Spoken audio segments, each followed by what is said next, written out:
Merci de votre fidélité, fidèles téléspectateurs, amoureux de show Jeune. Il y a eu alternance, oui. Passation pacifique, non. En réalité, le problème n'est pas à ce niveau-là.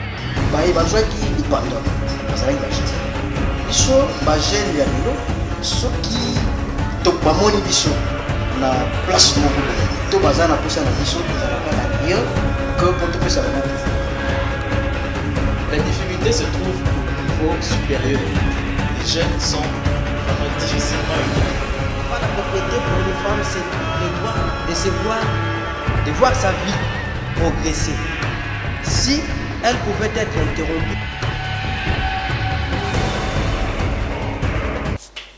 Passionné de vous informer, former, c'est notre devoir, mesdames et messieurs. Bonsoir et bienvenue à votre émission qui ne cesse de vous mettre au parfum de l'actualité. Aujourd'hui, nous allons juste aller à la découverte de la culture, de la littérature plutôt congolaise sur ces. J'aurai ici pour vous un écrivain, entrepreneur, un serviteur de Dieu, pasteur Paul Richard. Il est aussi le directeur exécutif de l'église Montagne des Transfigurations.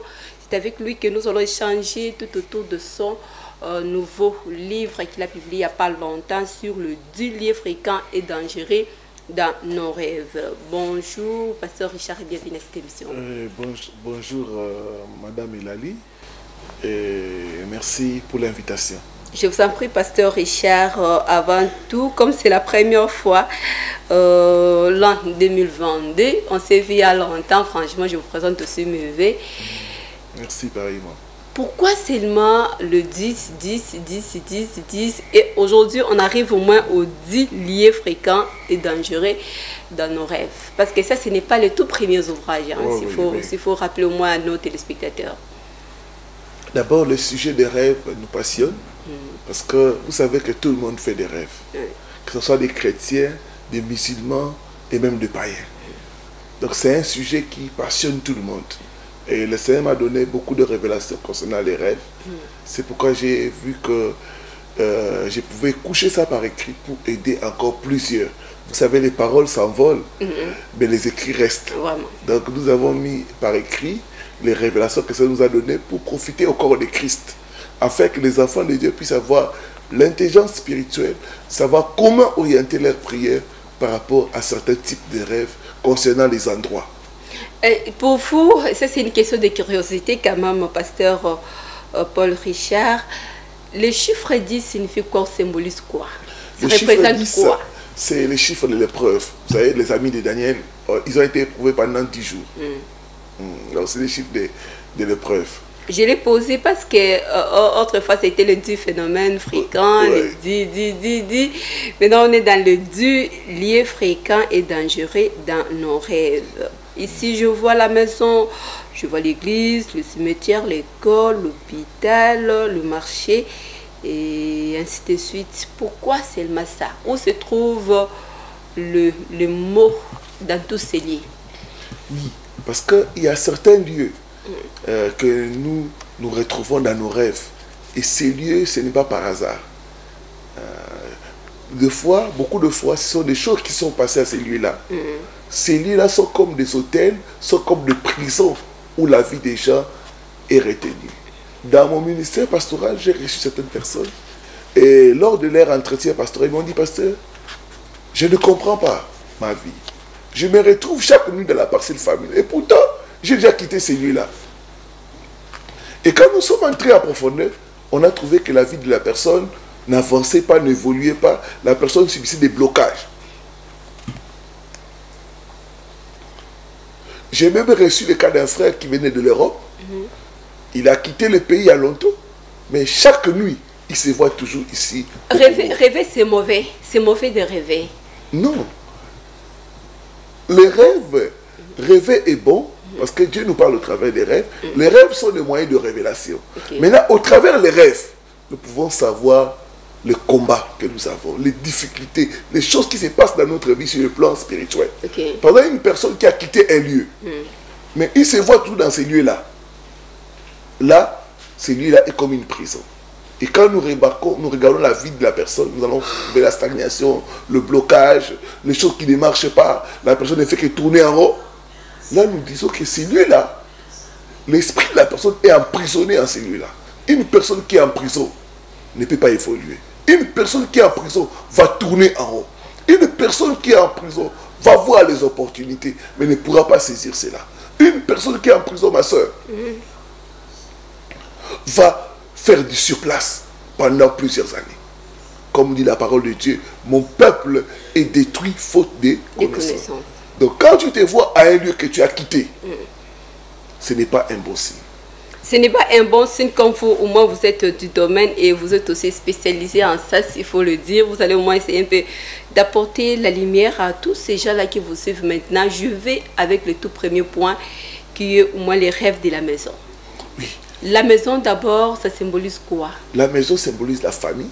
La maison symbolise la famille. Beaucoup plus la famille. La maison, c'est vraiment la famille. Et quand vous rêvez que vous êtes en famille, souvent, ça montre les liens des familles. Vous savez que dans nos familles, il y a beaucoup de choses qui se passent. Et souvent, dans des familles, il y a des rituels, il y a des cérémonies. Et tout ça sont des choses qui nous lient. Le fait de se retrouver chaque nuit, toujours dans la maison familiale, c'est un rêve de blocage. Et ce n'est pas l'amour, ça peut arriver que tellement nous aimons ensemble, on a passé de bons moments, j'ai quitté l'Afrique pour aller en Europe, je me retrouve au moins en Afrique, ce n'est pas mauvais. Non, non, non, nous voyons, parce que quand nous regardons les rêves, nous voyons les rêves, et nous regardons aussi les conséquences dans la vie du rêveur. Nous voyons que le rêveur n'évolue pas là où il est. Parce que normalement dans les rêves, tu dois te voir là où tu es. Même si tu es en Europe, tes rêves doivent se passer en Europe. Si ça se passe en Afrique, ça ne va pas. Par exemple, quand tu es là, tu as quitté par exemple la commune de Bandal, ou c'est la commune où tu as grandi. Maintenant tu es à Barumbu. Mais si chaque nuit tu rentres toujours à Bandal, ça ne va pas. Tes rêves normalement doivent se passer là où tu es, pas là où tu as quitté. Les problèmes se posent juste de l'endroit ou bien les problèmes se posent au niveau de la personne qui rêve cet endroit? Parce que les endroits sont très significatifs. Voilà. Il y a des choses qui sont passées dans cet endroit-là. Ces choses-là sont en train de te réclamer. C'est pourquoi chaque nuit, tu te vois là-bas. Donc, ton esprit est quelque part capturé, lié à cet endroit-là, à cause de ce qui a été fait. Et la maison, lorsque vous avez parlé au moins de la maison, ça symbolise la famille. Voir l'unité dans la famille, voir la force de la famille, la protection de la famille. Oui, ça peut arriver aussi que quelqu'un soit condamné, victime de rêves de sa vie parce qu'il n'arrive pas à progresser. Oui, oui. Il y a des cas où, par exemple, quand quelqu'un voit la maison, nous regardons les choses qu'il y a dans la famille. Et souvent, on remarque que la personne reproduit les mauvaises choses de sa famille.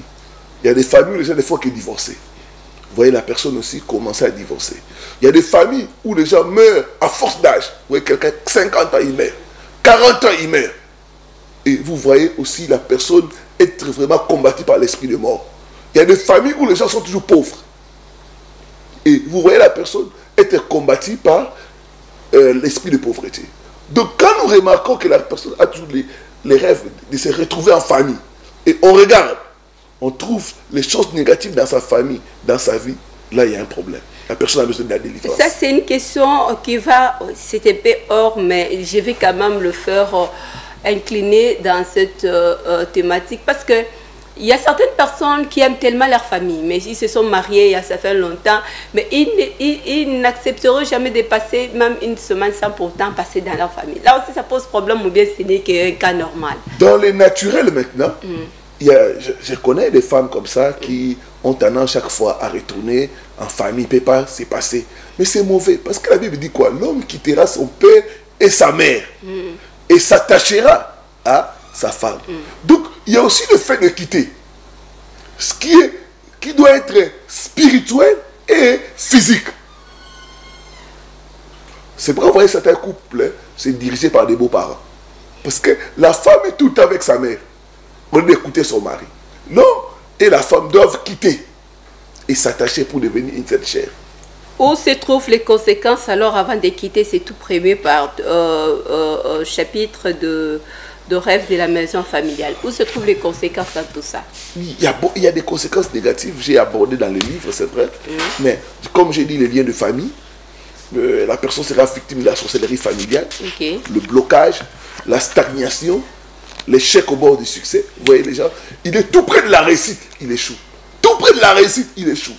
Et c'est dû au rêve des maisons familiales ou parcelles familiales.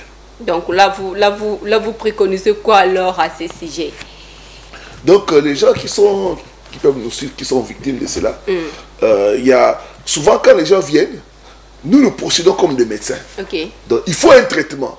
Donc, quand vous avez les rêves souvent de parcelles familiales, vous avez besoin du traitement. Et nous donnons le traitement pour que les gens puissent vraiment sortir de cette situation. Vous donnez les traitements pour que les gens puissent sortir au moins de cette situation. On quitte le tout premier chapitre qui parle au moins de rêves dans la maison familiale. On entame le deuxième chapitre sur le rêve d'école.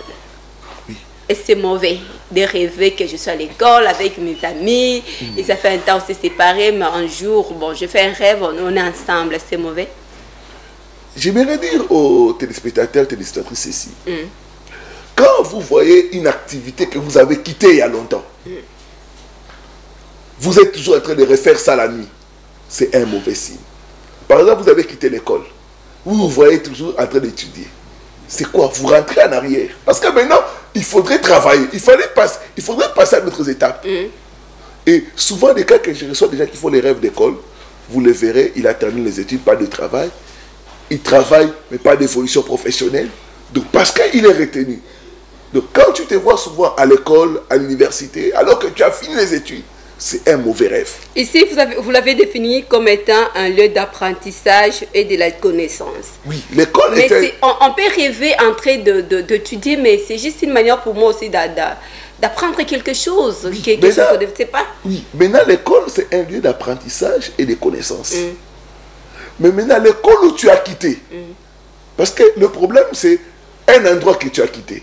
Parce que tu as quitté l'école, ça veut dire que tu es maintenant autonome, tu dois évoluer dans la vie. Mais dans les rêves, tu n'évolues pas. Parce que les rêves sont très significatifs. Il faudrait que dans tes rêves, qu'il y ait l'évolution, pas le fait de rentrer en arrière. Par exemple, si je suis en train d'étudier aux humanités, par exemple, si je me vois en train d'étudier à l'université, ça c'est un bon signe. Donc j'évolue. Mais si je rentre à l'école primaire, ça c'est un mauvais signe. Quand vous voyez chaque fois que vous rentrez à l'école primaire, vous rentrez à l'école secondaire, vous rentrez à l'université, alors que vous avez déjà terminé, c'est un mauvais signe. Le problème, c'est l'école ou bien c'est la personne? Non, le problème, c'est la personne qui est liée à cet endroit-là. La personne est liée à cet endroit-là. Pendant les rêves d'école, nous allons voir par exemple les rêves d'examen. Vous savez qu'il y a des gens, la nuit, ils font l'examen. Mais ils n'arrivent jamais à répondre aux questions. D'autres font l'examen, ils n'arrivent jamais à terminer. Là, il y a un problème. Parce que la vie, c'est une preuve. Quand la nuit, tu n'arrives pas à répondre à une preuve, ça veut dire que ta vie ne va pas évoluer, tu as échoué. Comme je dis toujours, mon peuple est détruit faute de connaissances. Bon, de toute façon, je peux donner quand même l'exemple. On prend l'EPX où l'enfant passait toutes ces années en train d'apprendre. Il est en train de rêver toujours cette école. C'est l'école qui est en train de réclamer l'enfant, ou bien c'est la famille qui réclame l'enfant à travers l'école. Il y a beaucoup de situations. On ne sait pas ce qui s'est passé dans l'école. On peut aussi voir qu'il y a des choses dans la famille qui retiennent l'enfant à cet endroit-là. Parce que vous savez que certaines écoles ont fait des invocations, ont fait des cérémonies. Certaines écoles sont dédiées aux forces, aux esprits sataniques. Il y a des promoteurs d'écoles qui vont dans le monde des ténèbres. Ils font des pactes que tous ceux qui vont étudier là-bas, leur intelligence va partir. Et vous verrez les gens terminer dans endroit X, endroit Y et ne pas évoluer. Nous ne savons pas ce que le propriétaire de cette école a fait. Ce que les enseignants ont fait. Vous savez que certaines écoles, on enseigne aux gens la sorcellerie. Il y a des enseignants qui transmettent la sorcellerie aux enfants. D'où vraiment j'appelle, nous, en tant qu'enfants de Dieu, que les chrétiens puissent prendre vraiment les leads en matière d'éducation. Nous devons, nous, en tant que chrétiens, fonder nos écoles où nos enfants vont apprendre de bonnes valeurs. Là, vous confirmez carrément que les écoles aussi peuvent être un lieu dangereux pour l'éducation des enfants. Bien sûr. Vos enfants ne doivent pas étudier à n'importe quelle école. Parce qu'au lieu que l'école soit un lieu d'apprentissage, ça sera un lieu de destruction des valeurs que les enfants ont reçues. Où se trouve le mal quand un enfant rêve en train d'apporter les uniformes déchirés et sales à l'école? Maintenant, il y a la tenue de l'école. Par exemple, quand tu portes une tenue déchirée, c'est un mauvais signe. Quand tu portes un habit sale, une tenue sale, c'est aussi un mauvais signe. J'en parle parce que dans les rêves, c'est pas seulement les rêves d'école, mais aussi différentes variantes, différents scénarios. Faire les examens, se retrouver avec l'uniforme, se retrouver avec les habits sales. En train de communiquer, de donner l'information aux autres. Oui, ainsi de suite. Donc, vraiment, je vais inviter les gens. Je souhaiterais que vous essayiez un peu de donner quand même le goût à tous ceux-là qui vous suivent, afin de pouvoir s'en procurer de votre ouvrage, surtout sur les habits déchirés et sales. L'interprétation de ça. Oui, les habits, là, c'est un autre livre que j'ai écrit sur les habits. Mais quand vous voyez pas des habits sales, ça c'est la malédiction, c'est pas un bon signe. Quand vous voyez les habits déchirés, ça veut dire votre gloire est déchirée. Parce que l'habit représente aussi la gloire d'une personne. L'habit représente le toit d'une personne. L'habit représente la vie d'une personne. Quand on déchire ça, donc votre avenir est déchiré, votre toile est déchirée, c'est pas un bon signe.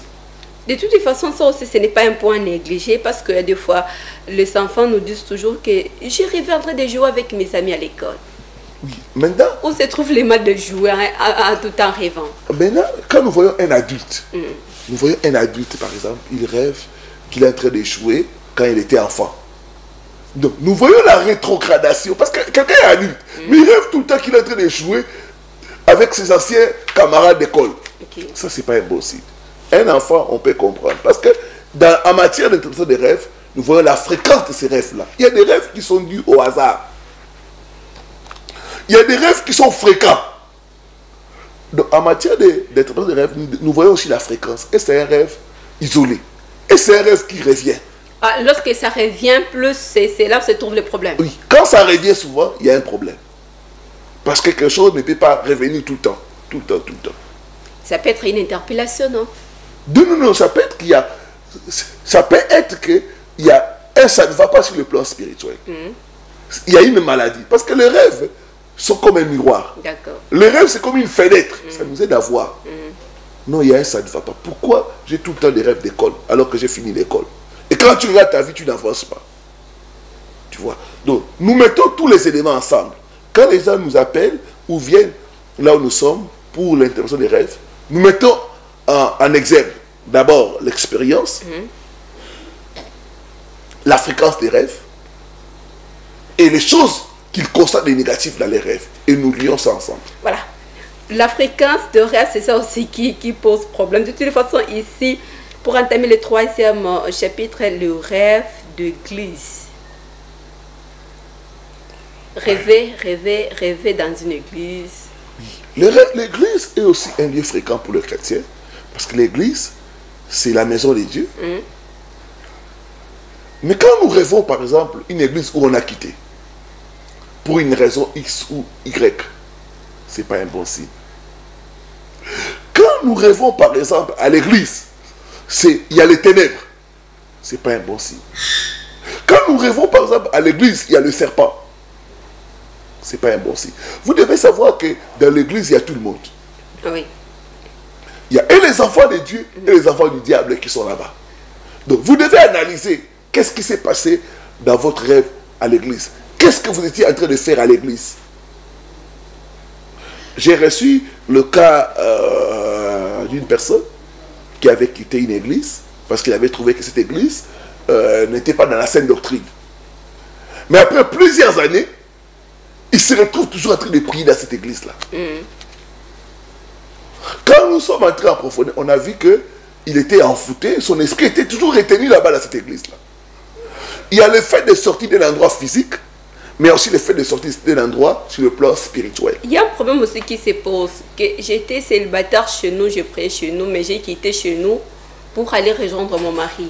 Mais là où j'étais chantre, évangéliste, le fait de rêver mon église, est-ce que c'est un problème pour moi? Nous devons analyser qu'est-ce qui s'est passé lors du rêve. Et puis voir la fréquence. Tu peux rêver une fois, on peut comprendre. Mais quand c'est fréquent, tu te retrouves toujours là-bas. Tu dis, mais j'ai déjà quitté. Pourquoi je dois toujours me retrouver là-bas? Comment tu te retrouves en train de manger à l'église? C'est pas bon. Quand tu te retrouves à l'église, tu es nu sans habit. C'est pas bon. Quand tu te retrouves par exemple dans l'église, il y a les ténèbres. Parce que des fois nous prions. Seigneur, montre-moi si cette église est de toi. Tu commences à voir certaines choses. Dans l'église, on ferme la Bible. Tu vois dans l'église les descends de la saleté. J'ai rêvé une soeur comme ça qui est en train de prier pour savoir si l'église où elle est de Dieu ou pas. Elle a vu la saleté.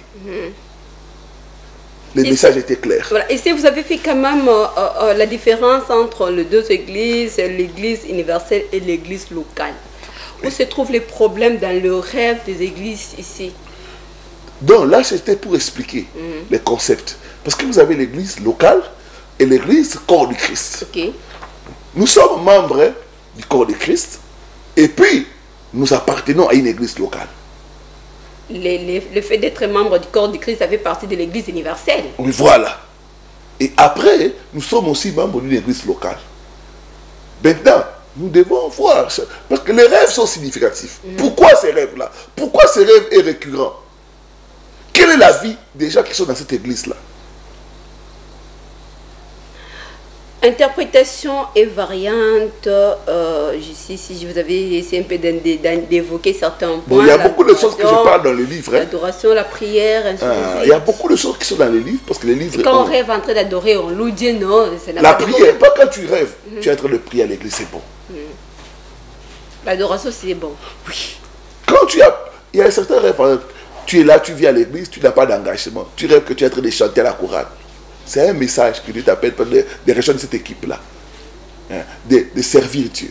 Voilà. Les rêves sont très significatifs. Quand quelqu'un vient, nous regardons. Parce que les rêves sont liés à votre vie. Nous devons regarder votre vie et comprendre le message qui se passe dans les rêves. Les rêves liés aux vies, comment ça? C'est-à-dire quoi? Quand ce que vous voyez dans les rêves, ce n'est pas isolé avec ce que vous vivez.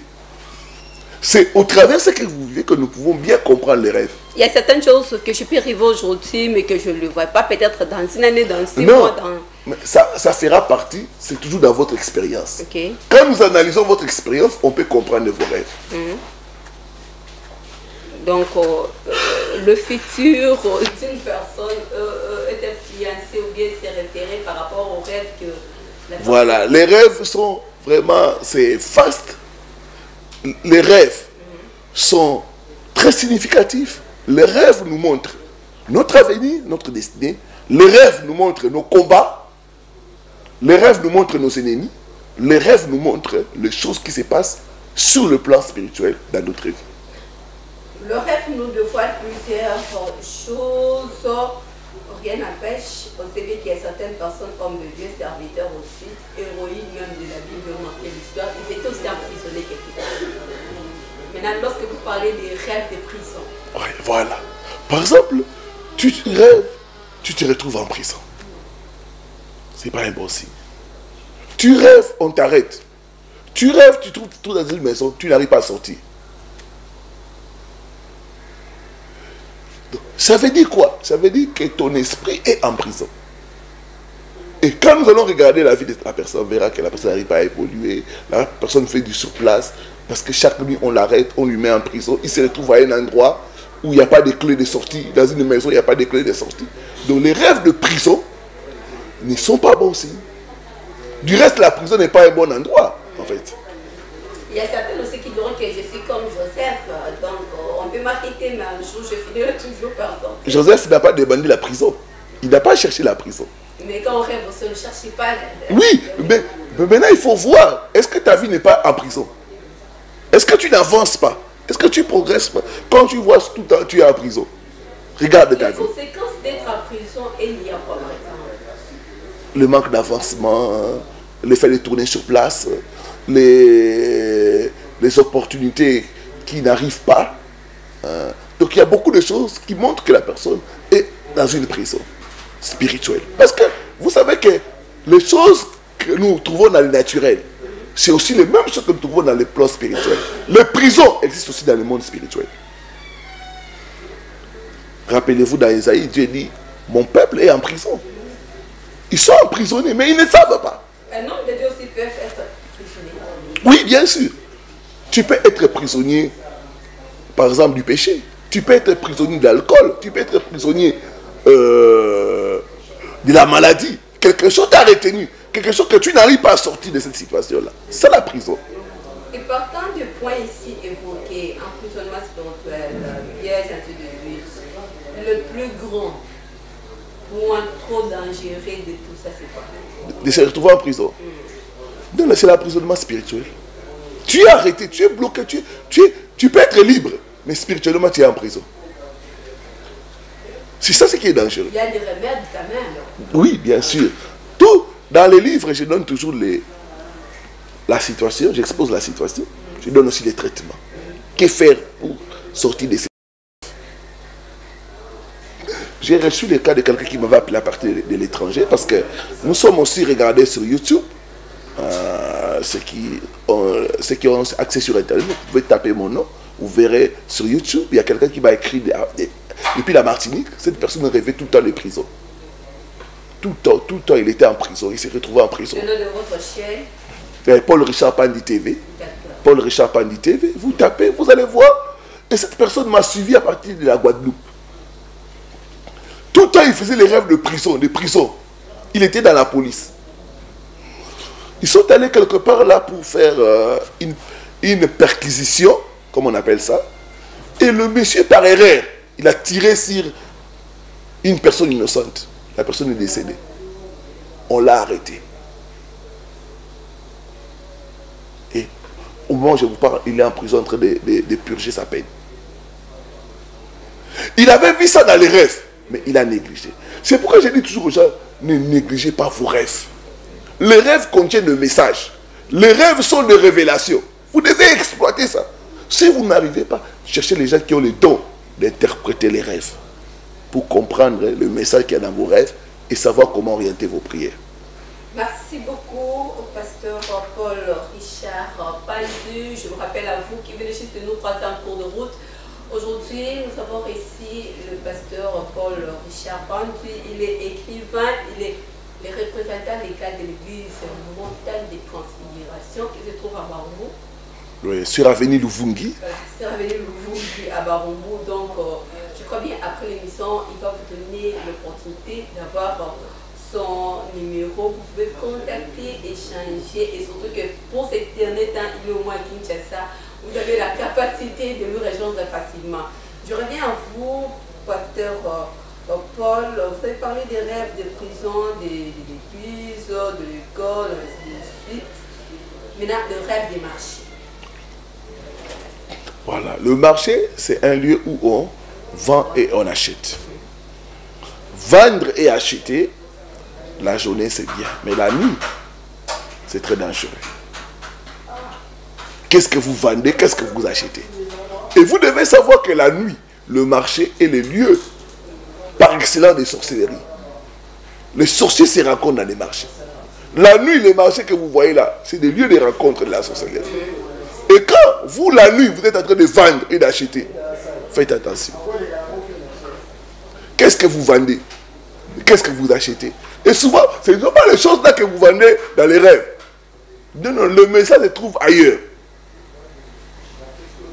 Et j'ai reçu beaucoup de cas de gens qui avaient des rêves de marché et qui avaient beaucoup de problèmes de sorcellerie. Donc les rêves de marché, vraiment, ce n'est pas des rêves à négliger.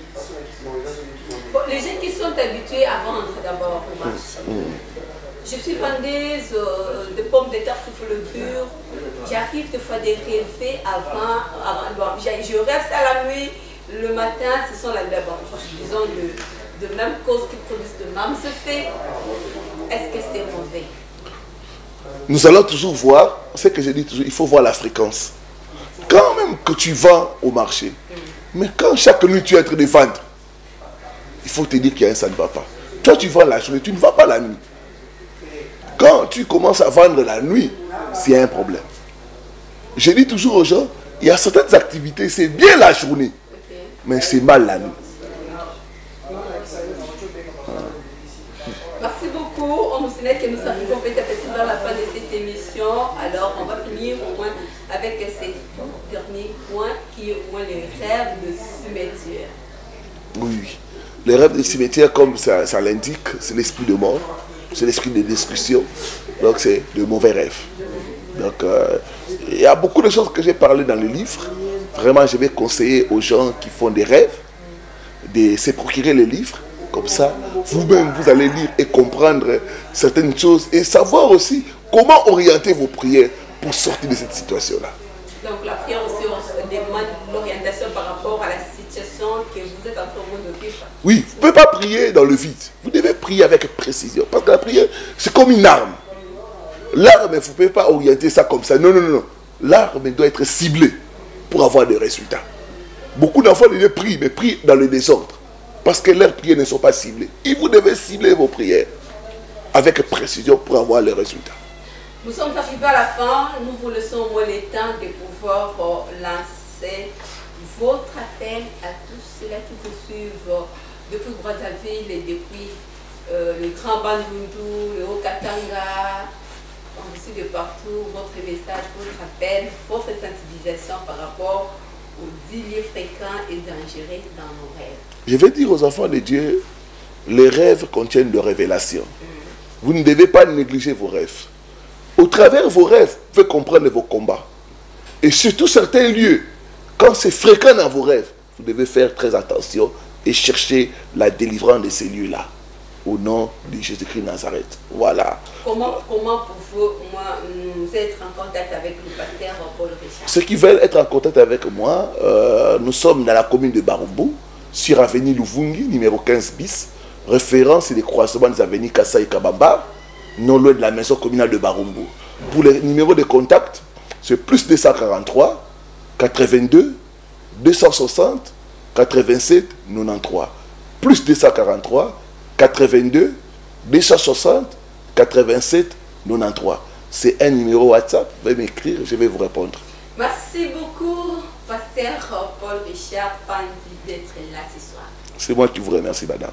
Nous voici arrivés au moins à la fin de cette émission, à la découverte de la culture congolaise. Nous avons tous eu l'envie, le goût de venir moi-même vers le pasteur Paul Richard pour apprendre plus, parce que sinon, c'est par manque de connaissances. Or, et des fois, ça arrive aussi de rêver que tu es en train de préparer, de manger à l'école, ainsi de suite.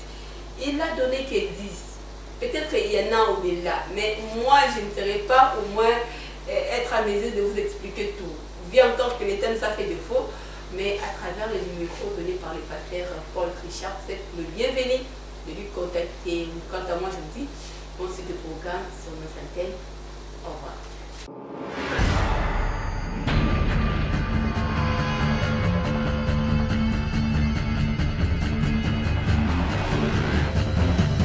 Merci de votre fidélité, fidèles téléspectateurs, amoureux de show jeune. Il y a eu alternance, oui. Passation pacifique, non. En réalité, le problème n'est pas à ce niveau-là. bazwaki lipanda bazalaki bagene biso bagene ya lelo soki bamoni biso na place moko to baza na posa na biso ezalaka na rien que pour topesa bango. La difficulté se trouve au niveau supérieur. Les jeunes sont vraiment difficilement éduqués. La propriété pour les femmes, c'est le droit de voir sa vie progresser. Si elle pouvait être interrompue,